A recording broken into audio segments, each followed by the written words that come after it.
सम्मानित देश प्रेमियों, सभी माताएं और बहनों,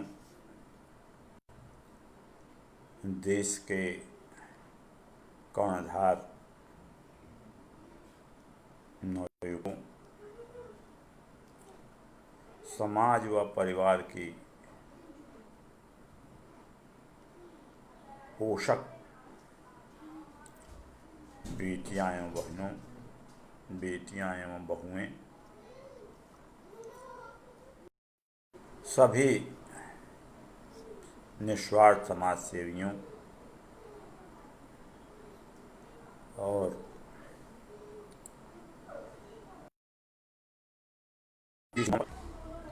व देश के अंदर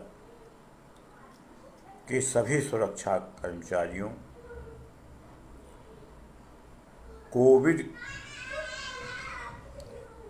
की सेवा में लगे हुए सभी चिकित्सकों व स्वास्थ्यकर्मियों, सभी को भारत भारती की तरफ से जय हिंद। चलते रहोगे, चलते रहोगे, चलते रहोगे कि आज के 20वें एपिसोड में महत्वपूर्ण कार्य का उल्लेख होने जा रहा है। यह वर्ष 2002 का काल है। वर्ष 2002 भारत भारती द्वारा स्थापित नेताजी सुभाष चंद्र बोस अवार्ड, जिसकी स्थापना 1997 में नेताजी सुभाष चंद्र बोस जी के शताब्दी वर्ष पर किया गया था और यह घोषणा की गई थी, आपको पूर्व बताया जा चुका है कि यह अवार्ड हर 5वें वर्ष देश के नैतिक राजनीतिज्ञों अथवा राष्ट्रहित में सर्वोपरि काम करने वाले व्यक्तित्वों के लिए स्थापित किया गया है। प्रथम अवार्ड के विषय में बताया जा चुका है कि देश के 3 बार कार्यवाहक प्रधानमंत्री रहे, सबसे नैतिक ईमानदार पद, लोभ से मुक्त 99 वर्षीय श्री गुलजारीलाल नंदा जी को पहला अवार्ड दिया गया था। और जिस समय यह अवार्ड भारत भारती ने दिया था, उस समय गुलजारीलाल नंदा जी जैसी शख्सियत को ये देश भूल चुका था। भारत भारती के सम्मान देने के बाद देश जागृत हुआ और हमारी केंद्रीय सत्ता जागृत हुई और हमारे 99 वर्ष के दिए हुए नेताजी सुभाष चंद्र बोस अवार्ड के बाद भारत सरकार ने उनको भारत रत्न की उपाधि से सम्मानित किया। यह भारत भारती के लिए एक गौरव की बात है। अब ये 10/2/2002 उसी अवार्ड का दूसरा सत्र है। इस सत्र में भी भारत भारती ने आम जनता से ओपिनियन मांग रखी थी, सांत्वना पुरस्कार देने की घोषणा भी की थी, लेकिन कहा यह जाता है कि पॉजिटिव वर्क के प्रति आज के समय के रुझान या आज की 2 दशक 3 दशक पहले की रुझान बदल चुकी थी। पॉजिटिव समाचारों के प्रति, पॉजिटिव कार्यों के प्रति आम जनमानस निष्क्रिय या उदास हो रहा था और नेगेटिव समाचारों के कार्यों के प्रति उसकी रुझान बढ़ रही थी। जैसा कि वर्तमान में दूरदर्शन पर सुशांत सिंह जैसे कांड के विषय में आप लोग सुनते आ रहे हैं कि नेगेटिव प्रक्रिया में जनता का कितना रुख है। उसी तरह हमारे आवेदन पर, जनता की रुझान मांगने पर 40 लोगों के सुझाव आए। उन 40 लोगों के सुझाव कुछ विचित्र स्तर के थे। अधिकांश भाई भतीजावाद के अंतर्गत था। जातीयता और धार्मिकता पूर्ण रूप से ओतप्रोत थी। नैतिकता का कहीं दूर दूर तक उन भेजे गए नामों के साथ नहीं था। अंततः 40 सुझाव को भारत भारती की चयन बोर्ड ने स्थगित कर दिया और स्वयं सर्च करते करते संस्था का जो उद्देश्य था, जो नैतिकता के प्रति प्रोत्साहन का एक मूल मंत्र है, ये अवार्ड या अन्य सभी अवार्ड भारत भारती के जो नैतिकता पर ही आधारित माने जाते हैं और माने गए हैं, उस आधार पर भारत भारती ने अपनी खोज में देश के तत्कालीन सर्वप्रिय, निष्पक्ष, कर्मठ, स्पष्टवादी और राष्ट्रीय भावना से पूर्ण रूप से समाहित माननीय अटल बिहारी वाजपेयी जी को देने का निश्चय किया गया। यह निश्चय करने में जो उनकी सबसे राष्ट्रहित में सबसे अच्छे कार्य उन्होंने किए, उसमें कश्मीर शांति मिशन जैसा कार्य अद्वितीय दिखाई पड़ा। उन्होंने अपने राजनीतिक जीवन में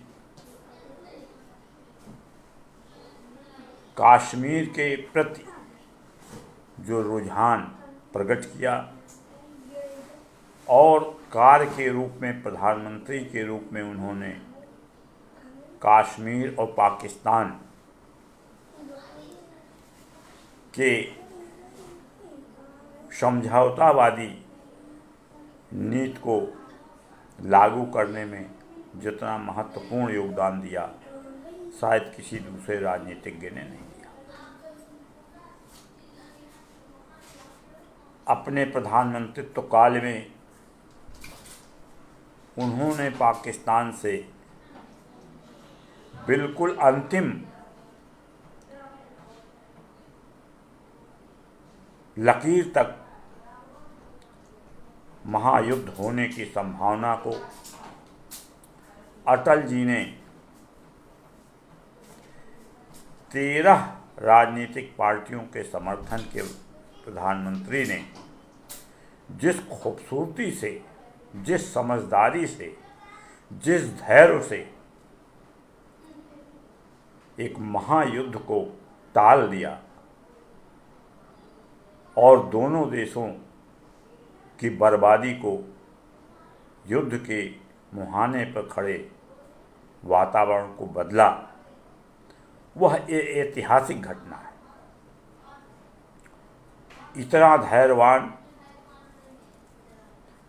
राजनीतिज्ञ यदा कदा ही देखने और सुनने में आता है। बिल्कुल नेताजी जैसा साहस, देश प्रेम का जो उन्होंने अपने रुझान में रखा, उसकी जितनी भी मूल्यांकन किया जाए कम है। कभी कभी तो उनके कार्यों में ऐसा भी दिखाई दिया कि सागर की गहराई तो नापी जा सकती है, लेकिन अटल बिहारी जी जैसे गहरे हृदय को नापना और मापना दोनों असंभव था। एक समय वह भी था जब राजनीति के दुराचारों से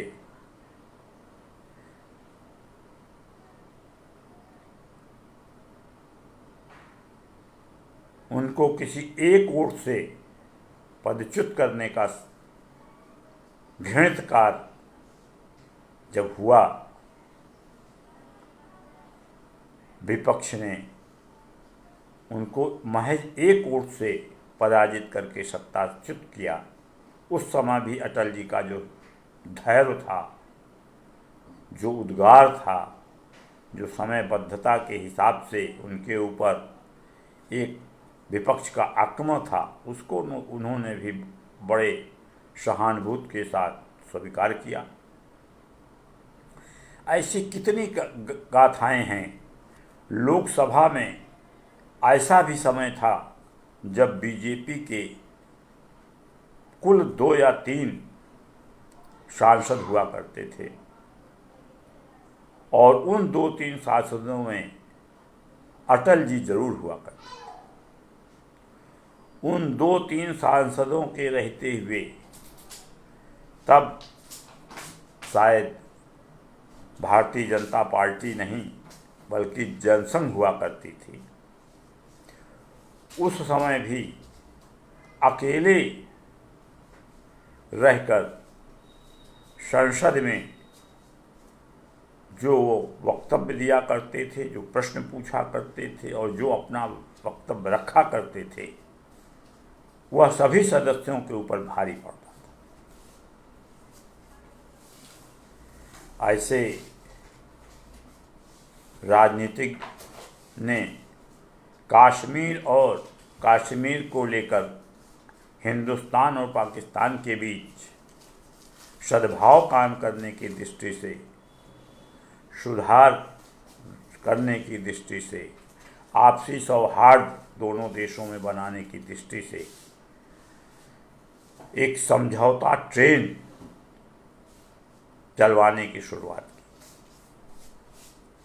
वह समझौता ट्रेन भारत से पाकिस्तान जाती थी, जो भारतीयों को लेके जाती थी, और वहाँ से पाकिस्तान के लोगों को भारत लेकर आती थी, और वे सभी अपने अपने उद्देश्यों के तहत उस देश में अपने रिश्तेदारों, अपने मित्रों से मिलने के बाद पुनः वापस आते थे।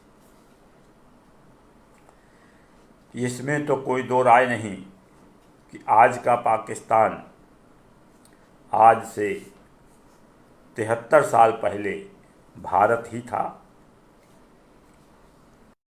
पारिवारिक सद्भावपूर्ण संबंध होना चाहिए था या होना स्वाभाविक था। मानवीयता की ये गुण हैं। आज भी बहुत से नागरिक पाकिस्तान के हिंदुस्तान से लगाव रखते हैं और बहुत से हिंदुस्तान के नागरिक पाकिस्तान से लगाव रखते हैं। लेकिन अगर राजनीति की लकीरें बीच में न होती तो शायद पुनः ये दोनों देश पूर्वी जर्मनी और पश्चिमी जर्मनी की तरह अपनी दीवारें तोड़कर एक हो गए होते। लेकिन फिर भी अटल जी का प्रयोग, अटल जी का जो कार्यक्रम था कश्मीर पर, वो अद्वितीय था। इसी गुणवत्ता को देखकर संस्था भारत भारती ने कश्मीर शांति मिशन को मापदंड मानकर नेताजी सुभाष चंद्र बोस जैसा राष्ट्रीय अवार्ड अटल जी को देने की घोषणा की। यह चयन 1 वर्ष पूर्व 2001 में ही हो चुका था। 3 जून 2001 को दैनिक जागरण लखनऊ ने इसके पूरा विवरण अपने पत्रिका में प्रसारित किया और उसकी एक कॉपी मैंने आपके वीडियो पर डाल रखी है, पढ़ें। और उसी के साथ साथ एक दूसरा भी पत्र है जिसमें लिखा है कि सुभाष के पद चिन्हों पर चल समाज सेवियों को सम्मानित कर रही एक संस्था। प्रयास भारत भारती का यह रहा है कि हम ऐसा कोई काम न करें जिससे सुभाष जी जैसी प्रतिभा हास्यास्पद बने, क्योंकि हमारे आदर्श नेताजी एक ऐसे चुनिंदा व्यक्ति इस भारत भूमि पर पैदा हुए जो इतिहास की रचना में और भारत प्रेम की रचना में, देश की भावना में अकेले दिखाई देते। विश्व के इतिहास में ऐसा कोई उदाहरण नहीं है कि सुभाष जी जैसे व्यक्ति भारत भूमि की आज़ादी के लिए विदेशों में रहकर, विदेशों में अपनी सेना आज़ाद हिंद फौज बनाकर भारत की आज़ादी के लिए जो भगीरथ प्रयास किया और यहाँ तक स्थिति उन्होंने लाई कि अंडमान निकोबार तक उन्होंने अपनी विजय पताका फहराई और पहला तिरंगा उन्होंने उसी जगह फहराया और वहीं पर उन्होंने ये नारा दिया, जय हिंद। ऐसे महान अस्तित्व के नाम पर यदि हम अपनी पवित्रता उनके अनुरूप न बनाए रहें तो मुझे लगता है कि मेरे हर काम निरर्थक सिद्ध होंगे। लेकिन अभी तक 40 वर्ष की इस यात्रा में भारत भारती ने प्रयास किया है कि हम ऐसा कोई प्रयोजन न करें जिससे हमारे आदर्श, देश के आदर्श महापुरुष, महानायक, क्रांतिवीर सुभाष जी के अनुकूल न। इसीलिए बहुत सोचने समझने के बाद 1 वर्ष पूर्व ही भारत भारती ने अटल जी को इस राष्ट्रीय सम्मान देने के लिए घोषणा की और उनको का आमंत्रण भी भेजा गया। इस पुरस्कार में, मैं तो पुरस्कार नहीं कहता, मैं तो इसको सम्मान कहता हूँ, इस सम्मान में प्रतीक स्वरूप, सम्मान स्वरूप जो भी वस्तुएं दी जाती हैं, उसके साथ साथ 1,00,000 की धनराशि भी समाहित है। हमारी जैसी संस्था, भारत भारती जैसी संस्था, जिसमें जिनके सदस्यों की संख्या उंगलियों पर गिनी जा सकती हो, ऐसे सदस्यों के द्वारा बिना जनमानस के और बिना किसी शासकीय अनुदान के, बिना किसी बाजारू चंदा के इतनी बड़ी धनराशि दिया जाना थोड़ा कठिन लगता है, लेकिन फिर भी धन्यवाद के पात्र हैं हमारे वे सदस्य जो अपनी श्रद्धा से और बिना किसी लोभ, लालच, प्रचार प्रसार, पद के अपनी आय का कुछ अंश संजोते हैं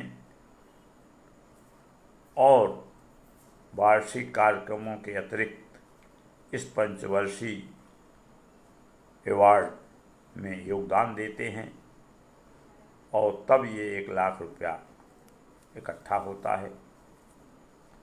चूँकि अटल जी राष्ट्र के एक सर्वोच्च पद पर आसीन थे, इसलिए हमारे अवार्ड के इस वैधानिक प्रक्रिया में यह घोषणा की जा चुकी है कि ऐसे किसी पदासीन व्यक्ति को हम सम्मान अवश्य देंगे, लेकिन धनराशि नहीं देंगे। वह धनराशि हम देश से जुड़े किसी ज़रूरतमंद व्यक्ति या परिवार को हस्तांतरित कर देंगे। उसी चयन के वक्त ये निर्णय लिया गया था कि अटल जी से संबंधित धनराशि सन 1857 की आज़ादी के महायोद्धा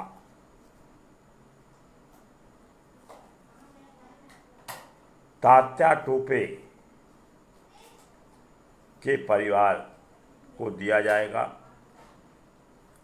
क्योंकि उस समय तक तात्या टोपे के परिवार के विषय में जो जानकारियां मिलती थीं समाचार पत्रों के द्वारा, वो बड़ी ही निष्क्रिय समाचार होते थे। उनके परिवार की आर्थिक स्थिति इतनी खराब थी कि जिसको मैंने स्वयं धनराशि या पुरस्कार देने के पूर्व उनके परिवारजनों के निवास बिठूर जिला कानपुर स्थित भारतीय धार्मिक संस्कृति का केंद्र बिंदु कहा यह जाता है बिठूर के विषय में कि किसी समय ब्रह्मा जी ने धरती की नाप करवाई थी, जिसका केंद्र बिंदु बिठूर था और आज भी वह केंद्र बिंदु वहाँ स्थापित है जो गंगा के बीच में है। और ये कहा जाता है कि इस सृष्टि के पृथ्वी का जो केंद्र बिंदु है वह बिठूर ही है। और जब मैं उनके घर परिचय स्वरूप गया तो उनके घर की दयनीय स्थिति देखकर एक बार ये महसूस हुआ कि आज देश का नवयुवक या देश का नागरिक देशभक्ति से पीछे क्यों है। ऐसे महान योद्धा जिनके जिंदे और मुर्दे पर अंग्रेज सरकार ने इनाम रखे हों, ऐसे योद्धा के परिवार की वो दशा कि उनको स्वतंत्रता संग्राम की पेंशन में 50 रुपया महीना मिला करता था। यह कैसी विडंबना देश की रचना की है और कैसे राजनीतिज्ञ थे और हमारी भारत सरकार कितनी अंधी थी, कितनी बहरी थी कि ऐसे परिवार के लिए उनके पास सूचना तो थी, क्योंकि जब हमारे जैसा सामान्य व्यक्ति उनके परिवार के दयनीय स्थिति से अवगत हो सकता है, तो एक राष्ट्र का महानायक क्यों नहीं हो सकता। लेकिन सत्ता के गलियारे में चापलूसों और झूठे व्यक्तियों की जो पौवारा थी, उसमें हमारे ऐसे क्रांतिकारियों का जो जो दुर्दशा हुई, उसका वर्णन करना मुश्किल हो। उनकी वह दशा देखकर यह लगा कि भारत भारती ने जो निर्णय लिया वो बहुत सही है। और उसके बाद हम लोगों ने वर्ष 2008 में यह धनराशि जो 1 लाख रुपए की अटल बिहारी वाजपेयी जी के पुरस्कार की हमारे पास शेष थी, वह उनके प्रपौत्र और उनकी धर्मपत्नी को आमंत्रित करके सुल्तानपुर में 23 जनवरी नेताजी की जयंती पर हस्तांतरित किया गया। यह भारत भारती की जो धनराशि है, ये इतने अच्छे हाथों में सौंपी गई कि यह लगा कि जितने महान अटल जी थे, उसी हिसाब से उनकी यह धनराशि एक देशभक्त के परिवार को दी जा रही है। हम इन्हीं पुरस्कार की श्रेणी को यह बताना भी चाहेंगे कि अटल बिहारी वाजपेयी जी को जब भारत सरकार ने भारत रत्न की उपाधि देने की घोषणा की, तो अटल जी ने वह पुरस्कार लेने से मना कर दिया।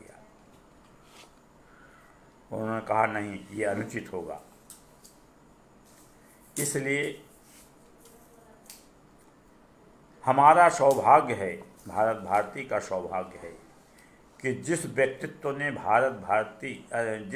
ने भारत रत्न जैसा सम्मान लेने से मना कर दिया, अनिच्छा जाहिर की, ऐसा व्यक्तित्व भारत भारती के सम्मान को स्वीकार कर किया, ये बहुत बड़ी हमारे लिए गौरव की बात थी।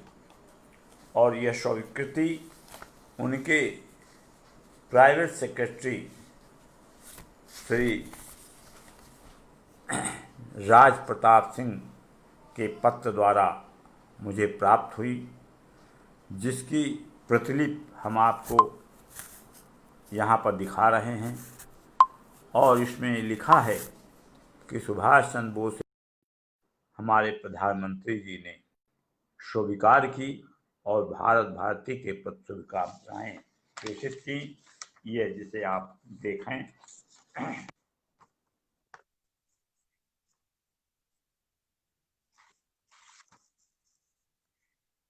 यह उनका नाम है। ऐसा ऐसा व्यक्तित्व, ये ऐसे महान व्यक्ति को जब हम नेताजी सुभाष चंद्र बोस अवार्ड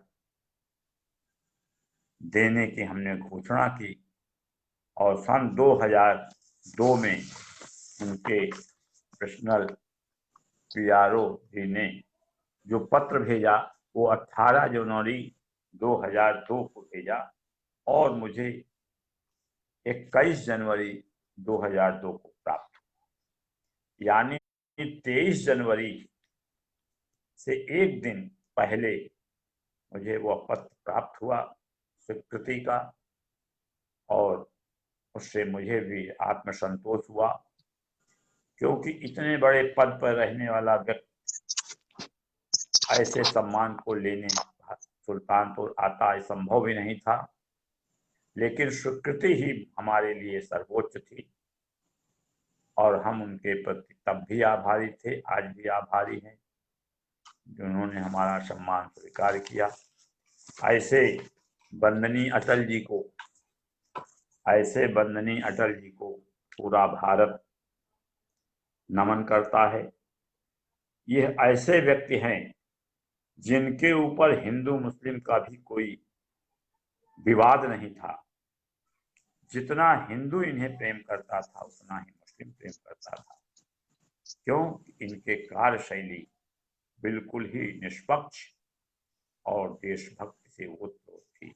इसी के साथ हम अपने इस 202 के द्वितीय अवार्ड के प्रति संतोष प्रकट करते हैं। जय हिंद, जय भारत।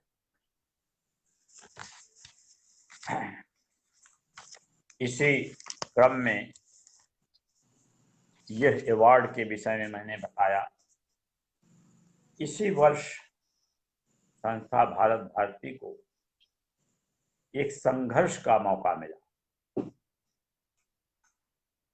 उसके विषय में मैं आपको बताना चाहूंगा। यह भी एक अजीब संयोग था। भगवान कृष्ण ने गीता में कहा है कि सेवा करने का जाने लगना दो तो अवसर मिलता है। एक पूर्व नियोजित और एक असामयिक मिलता है।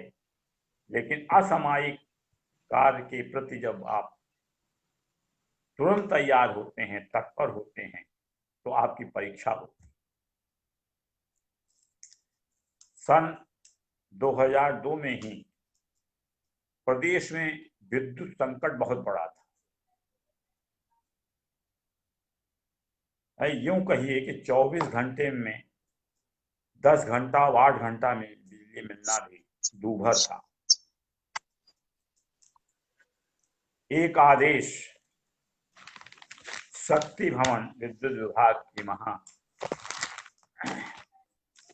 इसमें जो व्हाट्सएप को किया गया है टीवी में, अरे उसमें हमारे उसमें हाँ वो हाँ व्हाट्सएप उसमें डाला गया है ना, खुलता नहीं है यार। उसने कहा फोटो वोटो भी मैंने चलो खोलो पहले। उसी विद्युत संकट में कुछ देर में वो भी पसीना 1/4/2 को खोलो। शक्ति भवन लखनऊ में तो एक हम आदेश पारित किया पासवर्ड डाल देंगे कि हमारे पूर्वांचल के 8 जिलों में विद्युत की कटौती, जैसा कि मैंने उस आदेश की प्रतिलिपि भी व्हाट्सएप पे डाल दी है। 8 जिले फैजाबाद, सुल्तानपुर, गोंडा, बलरामपुर, बहराइच, श्रावस्ती, बाराबंकी, अंबेडकर नगर, इन 8 जिलों में रात्रि 12 बजे से बनियान उधर प्रातः 5 बनियान उधर रखो, बनियान उसे बिजली की अरे बनियान कटौती कुर्ती सब उधर रख दो। बराबर बनी रहेगी। इस हमारी आदेश के प्रति जनता बहुत ही आक्रोशित थी, लेकिन उसके पास कोई उपाय नहीं था कि वह इस संकट से कैसे बचे। जून का महीना, अप्रैल मई जून का महीना, भीषण गर्मी, विद्युत दिन की कटौती, रात की कटौती, और उस स्थिति में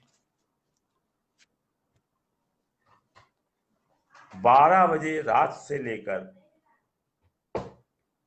प्रातः 5 बजे तक की बिजली कटौती एक चुनौती प्रदेश के 8 जिलों के लिए। प्रचंड गर्मी और बिजली कटौती से जनजीवन अस्त व्यस्त था। भारत भारती ने एक ज्ञापन भी दिया, उसका कोई प्रभाव नहीं पड़ा, उसका भी मैंने फोटो डाल रखी है। उसके बाद भारत भारती ने निर्णय लिया कि हम इस अमानवीय और असामाजिक आदेश के प्रति संघर्ष करेंगे और एक हाई कोर्ट में जनहित याचिका दायर करेंगे। इस जनहित याचिका की खबर प्रदेश के सभी अखबारों ने प्रमुखता से बॉक्स न्यूज में बनाकर दी। हम ऐसे अखबारों के प्रति भी आभारी हैं। और जब यह समाचार शक्ति भवन लखनऊ के महाधीशों के पास पहुंचा, तब उनके जो ये आदेश थे, उनके ऊपर क्या प्रभाव पड़ा, उसका ये असर रहा कि जब तक हमने इस घोषणा जनहित याचिका की नहीं की थी, तब तक बराबर 12 बजे से 5 बजे तक बिजली कटौती बनी रही। पूरी जनता पूरी रात जाग जाग कर अपने दुर्मुहे बच्चों और बीमार व्यक्तियों की कैसे देखरेख करते थे, उनकी आत्मा जाने। लेकिन ईश्वर ने सुना, सभी के दर्द को प्रभु के दरबार में सहयोग मिला और इस समाचार सुनते ही दूसरे दिन आदेश पारित हुआ कि आज से रात्रिकालीन कटौती इन 8 जिलों में समाप्त की जा रही। यह भारत भारती का उस तरह का कार्य है जैसे लोग कहा करते हैं कि रक्तदान दीजिए, अंगदान दीजिए।